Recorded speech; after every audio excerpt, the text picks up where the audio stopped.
séance bilan. On en entend parler partout, 100% des coachs indépendants en salle la proposent, mais laisse-moi être honnête avec toi, seul 1% la réalise vraiment bien. Pourquoi ? Parce qu'il y a une différence énorme entre proposer un bilan et maîtriser cet outil pour faire décoller ton business.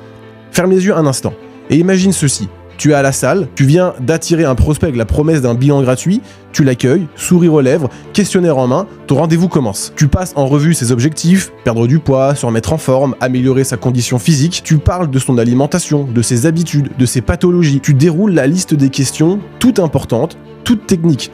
Après tout, tu fais ce qu'on t'a appris, poser un maximum de questions pour cerner ton client. Et c'est bien. Et là, tu arrives à la fin du questionnaire, le moment tant attendu où tu expliques ce qui ne va pas et où tu montres comment tu peux l'aider. Ton prospect écoute, hoche la tête, mais au fond de lui, il sait déjà tout ça. Parce qu'à ce moment précis, ce n'est plus toi qui l'écoutes, c'est le prix que tu vas annoncer. Et là, sans te rendre compte, tu viens de commettre une erreur fatale. Tu es en train de vendre un prix et pas une transformation. Si tu te reconnais dans cette situation, ne t'inquiète pas.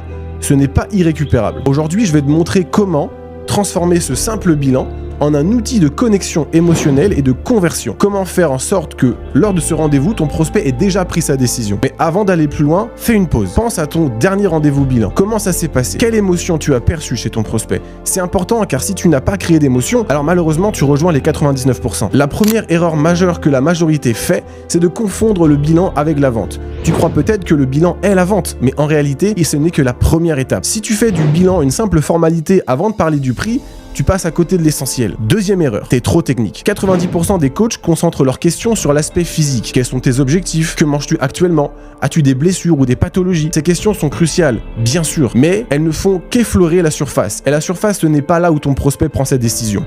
Ce qu'il veut vraiment, c'est qu'on le comprenne, qu'on raisonne avec ses motivations profondes. Prends une seconde ici pour te poser cette question. Est-ce que je comprends vraiment pourquoi mon prospect a décidé de me rencontrer aujourd'hui? Pendant que tu penses à ça, laisse-moi te dire ce qui se passe dans un bilan vraiment puissant. Le prospect a déjà pris sa décision. Il n'a pas encore signé, mais il est déjà convaincu. Pourquoi ? Parce que tu as su toucher son pourquoi. Comment y arriver? Il y a deux phases essentielles à maîtriser. La phase 1, c'est le maintenant. C'est ici que tu dois découvrir pourquoi il est là aujourd'hui. Ce n'est pas juste une question d'objectif physique, c'est plus profond. Pourquoi il a accepté ce rendez-vous? Qu'est-ce qui l'a poussé à s'inscrire à la salle? Laisse-moi te donner un exemple. Disons que ton prospect te dit qu'il veut perdre 10 kilos. Mais pourquoi? Pourquoi maintenant et pas avant? Qu'est-ce qui s'est passé dans sa vie pour qu'il décide que c'était le moment? Peut-être qu'il y a eu un déclic comme une remarque blessante d'un proche, ou peut-être une prise de conscience en voyant une vieille photo de lui-même. Maintenant, pause, réfléchis à ça. Quelles sont les raisons profondes qui poussent les gens à se transformer? Si tu arrives à le découvrir, tu crées une connexion humaine qui dépasse les chiffres et les objectifs. Et attention, je ne te demande pas de poser directement ces questions.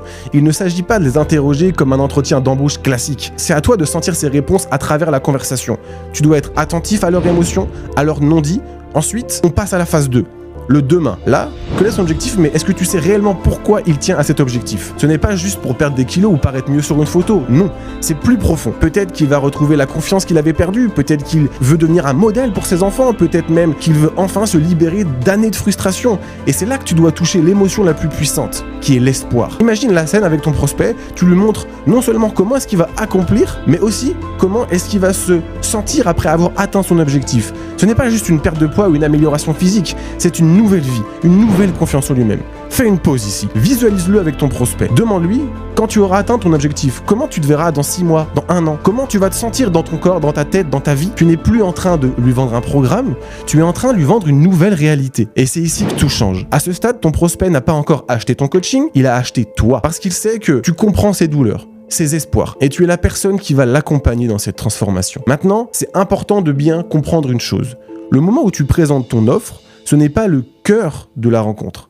Ce n'est pas le gâteau, c'est simplement la cerise sur le gâteau. Ce que tu offres réellement à ton prospect, c'est une solution à ses douleurs, une vision d'un futur meilleur. Le prix, les tarifs, ce sont des détails qui viennent en dernier lorsque la confiance est déjà établie. Si tu fais bien ton travail en amont, au moment où tu parles de tarifs, ton prospect a déjà pris sa décision. Mais attention, à ce moment précis du bilan, tu ne parles pas de prix ni de prestation.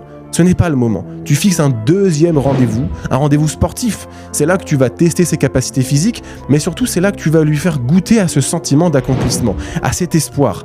Et voilà, la barrière de la confiance vient d'être brisée définitivement. Maintenant, tu n'es plus juste un coach lambda, tu es à ses yeux sa meilleure solution. Dans une prochaine vidéo, je t'expliquerai comment réussir ce rendez-vous sportif et comment l'utiliser pour finaliser la vente. Mais pour l'instant, je te laisse méditer sur ton bilan. Réfléchis à ta méthode actuelle et demande-toi, est-ce que je touche vraiment le cœur de mes prospects? Ou suis-je encore en train de vendre un prix? Je te laisse avec ça. Je te dis à très vite chez Gym Acquisition.